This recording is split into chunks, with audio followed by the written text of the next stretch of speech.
देखो, ये अखंड भारत था और कुछ आक्रांता जो आए इस देश में, उन्होंने इसको खंड खंड कर दिया। तो हम सभी सनातनियों को इस बात को समझना पड़ेगा कि फिर से इसको अखंड भारत बनाना है। और उसकी पहल 2014 में माननीय प्रधानमंत्री नरेंद्र मोदी के द्वारा हो गई। हमारे जितने भी मंदिर हैं, चाहे काशी कॉरिडोर हो, चाहे उज्जैन महाकाल हो, द्वारिकाधीश का कॉरिडोर, और सबसे बड़ी बात, इस समय भारत पर भगवान की असीम कृपा है कि ऐसे यशस्वी गृह मंत्री मिले हमको जिन्होंने अखंड भारत की परिकल्पना को साकार करने में एक कदम बढ़ा दिया। और वो कदम था धारा 370 को हटाना। तो धारा 370 हटा के मैं अमित भाई को, सोनल बहन को, जयेश को, पूरे परिवार को बहुत आशीर्वाद देता हूं कि उनको भगवान ऐसे ही शक्ति दे कि जो पाक अधिकृत कश्मीर है वो अगले साल हमारे अखंड भारत में शामिल हो। जैसे एक राष्ट्र और दो विधान खत्म किए, वैसे ही पाक अधिकृत कश्मीर भी हमारा होगा। ये परंतु इसके लिए मैंने अपनी व्यासपीठ से एक अपील की है। मैंने ये अपील की है कि हिंदू माताएं, अब हमको हम दो और हमारे दो में नहीं रहना है। अब हमको हम दो और हमारे 6, नहीं तो वो दिन दूर नहीं है कि ये भारत जो इंडोनेशिया जो था, जो हिंदू राष्ट्र में अखंड भारत का हिस्सा था, जिसकी रामलीला आज भी विश्व में टिकट से देखी जाती है, और अब मुस्लिम राष्ट्र घोषित हो गया है। तो मैं एएनआई के माध्यम से पूरे राष्ट्र के माताओं से अपील करता हूं कि हमको कम से कम हम दो और हमारे दो तक नहीं रहना है, हम दो और हमारे 4। नहीं तो आप समझ लो, अभी कश्मीर में हम अल्पसंख्यक हैं, फिर हम भारत में अल्पसंख्यक हो जाएंगे।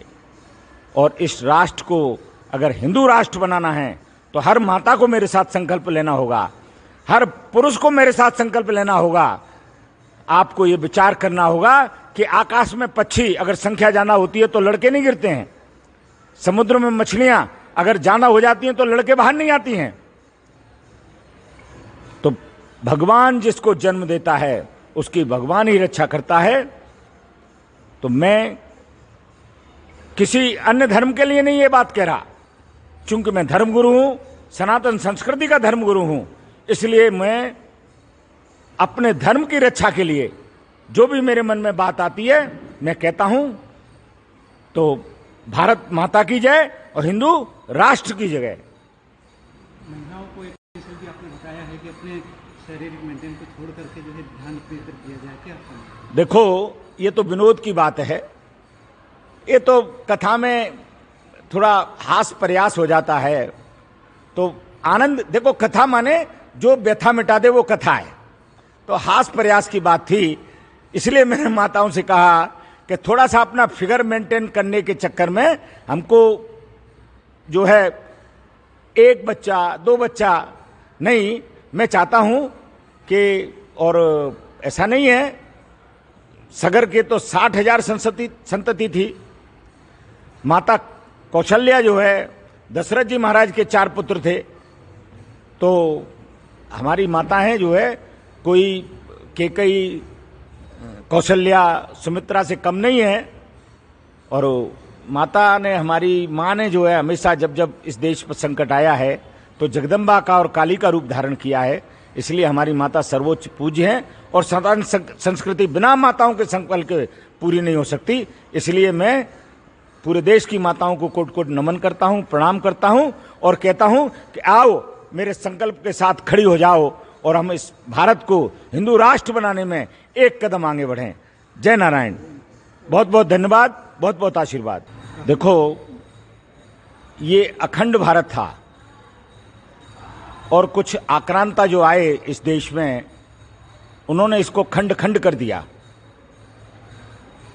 तो हम सभी सनातनियों को इस बात को समझना पड़ेगा कि फिर से इसको अखंड भारत बनाना है, और उसकी पहल 2014 में माननीय प्रधानमंत्री नरेंद्र मोदी के द्वारा हो गई। हमारे जितने भी मंदिर हैं, चाहे काशी कॉरिडोर हो, चाहे उज्जैन महाकाल हो, द्वारकाधीश का कॉरिडोर, और सबसे बड़ी बात, इस समय भारत पर भगवान की असीम कृपा है कि ऐसे यशस्वी गृहमंत्री मिले हमको जिन्होंने अखंड भारत की परिकल्पना को साकार करने में एक कदम बढ़ा दिया, और वो कदम था धारा 370 को हटाना। तो धारा 370 हटा के मैं अमित भाई को, सोनल बहन को, जयेश को, पूरे परिवार को बहुत आशीर्वाद देता हूं कि उनको भगवान ऐसे ही शक्ति दे कि जो पाक अधिकृत कश्मीर है वो अगले साल हमारे अखंड भारत में शामिल हो। जैसे एक राष्ट्र और 2 विधान खत्म किए, वैसे ही पाक अधिकृत कश्मीर भी हमारा होगा। ये, परंतु इसके लिए मैंने अपनी व्यासपीठ से एक अपील की है। मैंने ये अपील की है कि हिंदू माताएं, अब हमको हम दो और हमारे 2 में नहीं रहना है।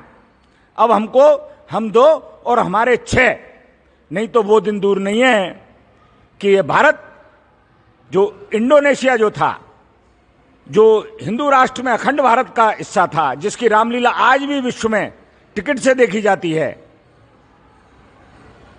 और अब मुस्लिम राष्ट्र घोषित हो गया है। तो मैं ANI के माध्यम से पूरे राष्ट्र के माताओं से अपील करता हूं कि हमको कम से कम हम 2 और हमारे 2 तक नहीं रहना है, हम 2 और हमारे 4। नहीं तो आप समझ लो, अभी कश्मीर में हम अल्पसंख्यक हैं, फिर हम भारत में अल्पसंख्यक हो जाएंगे। और इस राष्ट्र को अगर हिंदू राष्ट्र बनाना है तो हर माता को मेरे साथ संकल्प लेना होगा, हर पुरुष को मेरे साथ संकल्प लेना होगा। आपको ये विचार करना होगा कि आकाश में पक्षी अगर संख्या ज्यादा होती है तो लड़के नहीं गिरते हैं, समुद्र में मछलियां अगर ज्यादा हो जाती हैं तो लड़के बाहर नहीं आती हैं। तो भगवान जिसको जन्म देता है उसकी भगवान ही रक्षा करता है। तो मैं किसी अन्य धर्म के लिए नहीं ये बात कह रहा, चूंकि मैं धर्मगुरु हूं, सनातन संस्कृति का धर्मगुरु हूं, इसलिए मैं अपने धर्म की रक्षा के लिए जो भी मेरे मन में बात आती है मैं कहता हूं। तो भारत माता की जय और हिंदू राष्ट्र की जय। महिलाओं को एक जैसे भी आपने बताया है कि अपने शारीरिक मेंटेन को छोड़ करके जो है ध्यान अपनी तरफ दिया जाए, क्या आपका? देखो, ये तो विनोद की बात है, ये तो कथा में थोड़ा हास प्रयास हो जाता है। तो आनंद, देखो कथा माने जो व्यथा मिटा दे वो कथा है, तो हास प्रयास की बात थी। इसलिए मैंने माताओं से कहा कि थोड़ा सा अपना फिगर मेंटेन करने के चक्कर में हमको जो है 1 बच्चा 2 बच्चा नहीं, मैं चाहता हूं कि, और ऐसा नहीं है, सगर के तो 60,000 संतति थी। माता कौशल्या जो है, दशरथ जी महाराज के 4 पुत्र थे। तो हमारी माताएं जो है कोई केकई, कौशल्या, सुमित्रा से कम नहीं है। और माता ने, हमारी माँ ने जो है हमेशा जब जब इस देश पर संकट आया है तो जगदम्बा का और काली का रूप धारण किया है। इसलिए हमारी माता सर्वोच्च पूज्य हैं, और सनातन संस्कृति बिना माताओं के संकल्प के पूरी नहीं हो सकती। इसलिए मैं पूरे देश की माताओं को कोट कोट नमन करता हूं, प्रणाम करता हूं, और कहता हूं कि आओ मेरे संकल्प के साथ खड़ी हो जाओ और हम इस भारत को हिंदू राष्ट्र बनाने में एक कदम आगे बढ़ें। जय नारायण। बहुत बहुत धन्यवाद, बहुत बहुत आशीर्वाद।